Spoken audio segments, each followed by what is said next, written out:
Good Friday మన జీవితాల్లో వచ్చినందుకు దేవాది దేవునికి వందనాలు చెల్లిస్తున్నాను. ఈ దినాన్ని చూడడానికి దేవుడు మనకిచ్చిన మహాకృపను బట్టి కృతజ్ఞతలు చెల్లిస్తున్నాం. ఈ దినం వాక్య ధ్యానంలో మన గుడ్ ఫ్రైడే సందర్భంగా 7 మాటలు చెప్పుకునే సమయంలో మొదటి మాటగా ధ్యానించడానికి నేను మీ మధ్య నిలబడి ఉన్నాను. కాబట్టి మనందరం శ్రద్ధగా ఈ మాటలు వినాలని పాస్టర్ గారు 20 నిమిషాలు టైం ఇచ్చారు.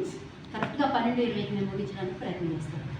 పరిశుద్ధ గ్రంథంలో లూకా సువార్త 23వ అధ్యాయం 34 వచ్చింది. చదువుతున్నాం కదా. తండ్రి వీరేమి చేస్తున్నారో వీరు ఎరుగరు కనుక వీరిని క్షమించమని చెప్పారు. ప్రభు శిలువలో పలికిన తొలి మాట ఏంటంటే క్షమాపణతోటి ప్రారంభించారు. 7 మాటల్లో మొదటి మాట ఏంటంటే క్షమాపణ. తండ్రి వీరేమి చేస్తున్నారో వీరు ఎరుగరు కనుక వీరిని క్షమించండి. కనుక అనేదాన్ని అండర్లైన్ చేస్తుంది. వీరేమి చేస్తున్నారో వీరు ఎరుగరు కనుక వీరిని క్షమించు. 3 ఉన్నాయి కదా. వీరేం చేస్తున్నారో వీరికి తెలియదు కాబట్టి వీరిని క్షమించాలి.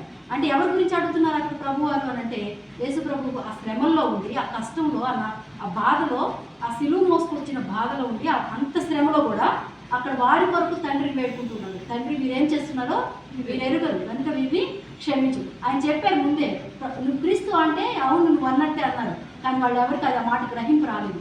దేవాది దేవుణ్ణి సిలువ వేస్తున్న విషయం వాళ్ళు మర్చిపోయారు. వాళ్ళకి అర్థం కాదు ఆ విషయం. అర్థం కాక ఏదైతే ఈయన సిలువ మనం అప్పగించారో రాని వారంతా తెలియక వారిని ఆయన కొడుతున్నారు. ఇష్టం వచ్చినట్టు కొరడాలతో కొడుతున్నారు. ఆయన ముఖం మీద ఉమ్మి వేశారు. ఆయన చేయకూడని పనులని శ్రమల పాలు చేశారు.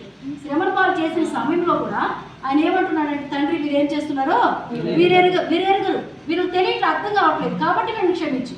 వీళ్ళు ఏం చేస్తున్నారో తెలియట్లేదు కాబట్టి వీళ్ళని క్షమించు. మరి మనకు తెలియదు ఆ విషయం. ప్రభుని సిలువేసి చంపారని తెలీదా? ప్రభు దేవుడు అని తెలీదా? అది దేవాది దేవుడే శరీరధారి మనుష్య రూపంగా భూలోకాన్ని దిగొచ్చాడని మనకు తెలీదా? మనకు సువార్త తెలుసు. మనకు సువార్త మనం చాలా చిన్నప్పటి నుంచి వింటూనే ఉన్నాం. మనం చిన్ననాటి నుంచి క్రైస్తవులుగా చాలామంది ఉన్నాం.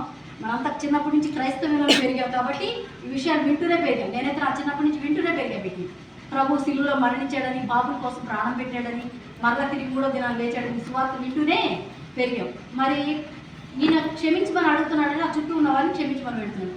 మరి మనకు సువార్త తెలుసు కాబట్టి ప్రభు కూడా అంటున్నాడు, మీకు కూడా మన గురించి చెప్పలేదా? మరి వాళ్ళ గురించి చెప్పాడా?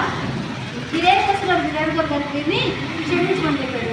మరి మన గురించి చెప్పలేదా ప్రభు అనంటే మన గురించి కూడా చెప్పాడు. మన గురించి చెప్పాడు. లూకా సువార్త 9వ అధ్యాయం 23వ వచ్చింది. లూకా సువార్త 9వ అధ్యాయం 23వ వచ్చింది. గబగబా చదవాలి. మరియు ఆయన అందరితో ఇట్లనే చెప్పాడు, ఎవడైనను నన్ను వెంబడింపగోరిన ఎడల తన్ను తాను ఉపేక్షించుకొని ప్రతిదినము తన సిలువనెత్తుకొని నన్ను వెంబడింపవలెను. చాలు ఏంటంట? ఎవడైనా అందరితో చెప్తున్నాడు ఈ మాట. అక్కడ అందరూ అనేది అంటలేదు. అందరూ అంటే ఎవరు? మనందరితో ఒక మాట చెప్తున్నారు ప్రభు ఈరోజు. ఏమనంట? ఎవరైనా నన్ను వెంబడింపు కోరిన ఎడల, ఎవరైనా సరే నన్ను వెంబడించాలి అనుకుంటే మీరేం చేయాలి తెలుసా?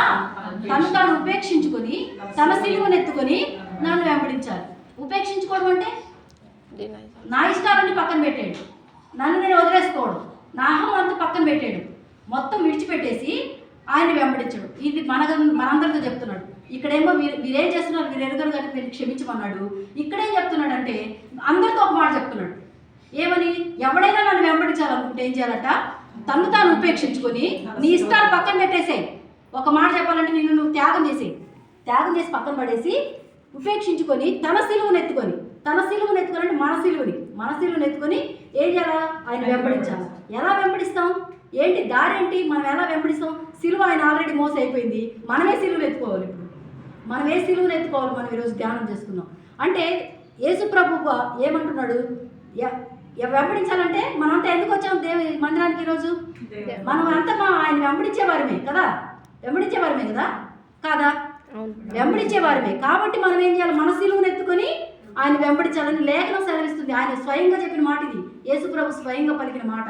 అయితే పౌలు ఏం చెప్తున్నాడంటే చదవక్కర్లేదు. ఫిలిప్పీ 5:2 ఏం చెప్తున్నాడంటే క్రీస్తు యేసును కలిగిన ఈ మనసు మీరును కలిగి ఉండండి అని పౌలు చెప్తున్నాడు. పౌలు ఎంతగానో ఆయన అనుభూషాలి కదా.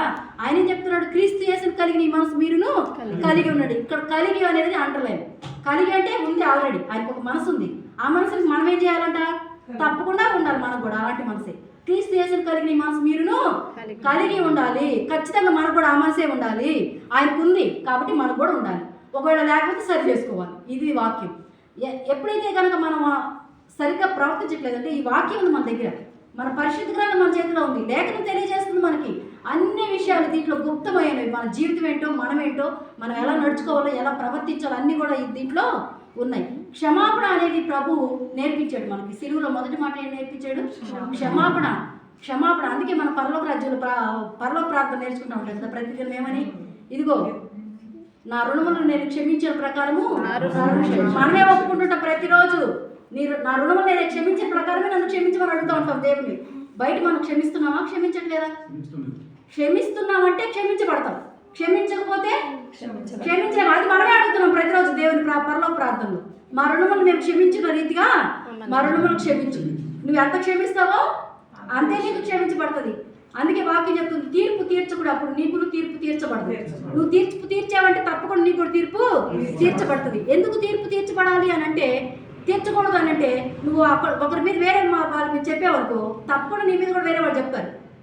ఇదిగో పలానమ్మ ఇలాంటిది, పలానమ్మ ఇలాంటి వాడని చెప్పాడంటే తప్పకుండా మన మీద కూడా చెప్పడానికి వేరే వాళ్ళు రెడీగా ఉంటారు. మనం ఎప్పుడైతే చెప్పకుండా ఉంటామో మన గురించి చెప్పడానికి వేరే వాళ్ళకి అవకాశం ఉండదు. ఇది నీ ప్రవర్తన, ఇది నీ సిలువను ఎత్తుకొని ప్రయాణించాలి. మరి యేసు ప్రభు చేశాడు అట్లాగా అని అంటే, హెబ్రీ పత్రిక 5:7 వచ్చింది. త్వరగా తీర్చాలి.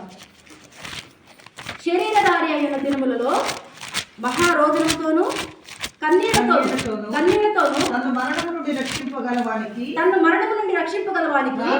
ప్రార్థనలను సమర్పించి భయభక్తులు కలిగి ఉన్నందున ఆయన అంగీకరింపబడిన. చూసారా? భయభక్తులు కలిగిన శరీరధారి అయిన దినములలో కన్నీళ్లతోనూ మహారోదనముతోనూ తన మరణం నుంచి రక్షించగల వారికి ప్రార్థనలను యాచనలను చేసినంత వల్ల ఆయన అంగీకరింపబడ్డాడంట. మరి మనం కూడా అలాగే చేయాలి కదా. చేస్తేనే అంగీకరింపబడతాం, లేకపోతే అంగీకరింపబడ. ప్రభువే స్వయంగా భయభక్తులు కలిగి ఉన్నాడంట శరీరధారి అయిన దినములలో. మనకి ఈరోజు దేవుడు అంటే భయమే లేదు. ఒక మాటలో చెప్పాలంటే, ఎప్పుడు వరకు మన భయం భక్తి అంటే 40 రోజులే.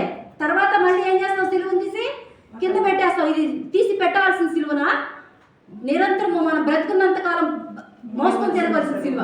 మన జీవితకాలం ఇటు భరించడానికి మనం ప్రతి దినము సరి చేసుకోవాలి. ప్రతి దినం వాక్యం వినాలి. 40 దినాల్లో నేర్చుకున్నాం కదా, ఆయన మాదిరి నేర్చుకున్నాం, ఆయన తప్పిపోయిన గొర్రెని ఎలా వెతుకుతాడో నేర్చుకున్నాం, ఆయన క్షమించే మనసును నేర్చుకున్నాం. ఇవన్నీ నేర్చుకుని 40 రోజులు ఆచరించి పాటించి తర్వాత సిలువను నింపి పక్కన పెట్టేద్దామా? పెట్టేస్తే అది కుదురుతుందా? ప్రభువే స్వయంగా శరీరధారి అయిన దినంలో మహారోదనంతోనూ కన్నీళ్ళు ఏడ్చి ఎన్ని రోజులైంది? నేను ఎన్ని రోజులై ఉంటుంది ఏడ్చి.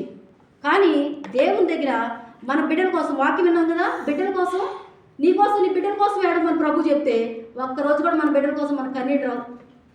ఎంతసేపు నాకు అది లేదు ఇది లేదని తప్ప మన బిడ్డల కోసం కన్నీళ్ళు రావు. ఎందుకు ఉంచాడు దేవుడు మనం తల్లులుగా?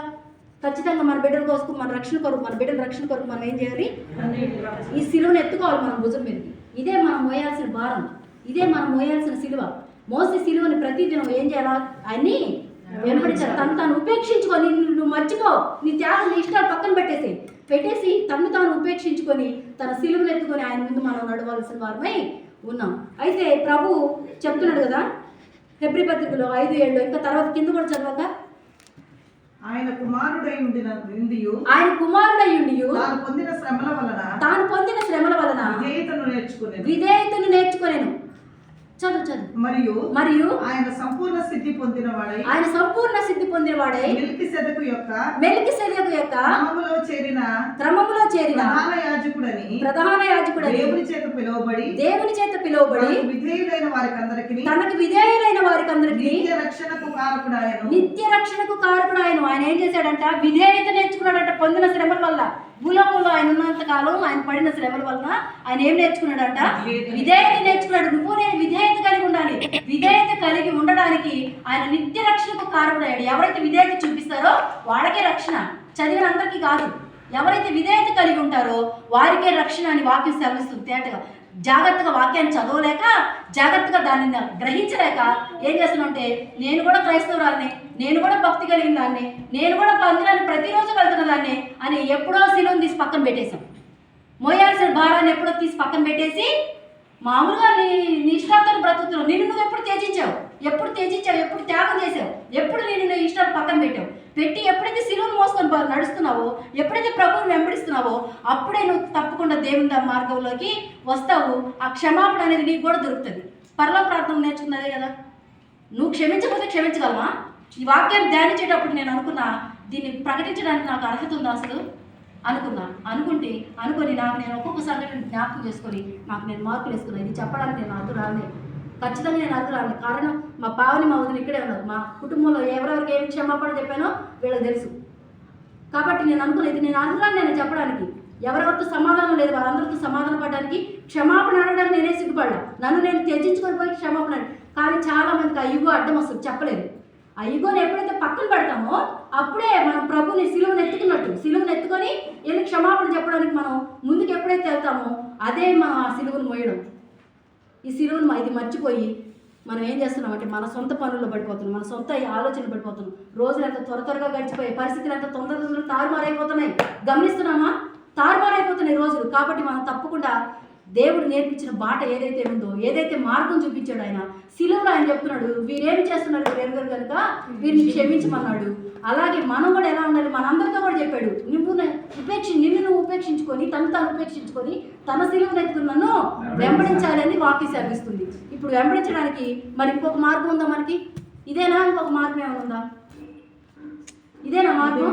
యేసుక్రీస్తే మన ప్రామాణికం. ఇదే మార్గం మనకి, ఇది తప్ప వేరే మార్గం మనకి లేనే లేదు. మరి మనం ఏం నేర్చుకోవాలి అని అంటే ప్రభు చెప్తున్నాడు. లూకా సువార్త 6వ అధ్యాయం 27వ వచనం.